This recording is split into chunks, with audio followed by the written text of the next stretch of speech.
You ask Tiger to solve.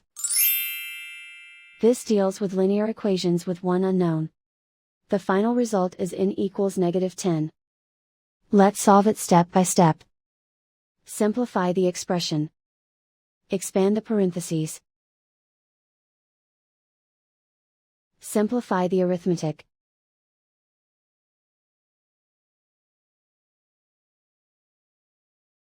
Swap sides.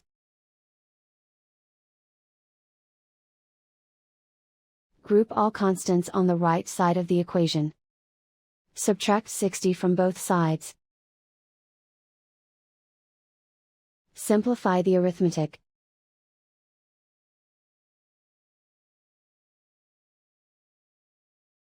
Isolate the L. Divide both sides by 4. Simplify the fraction.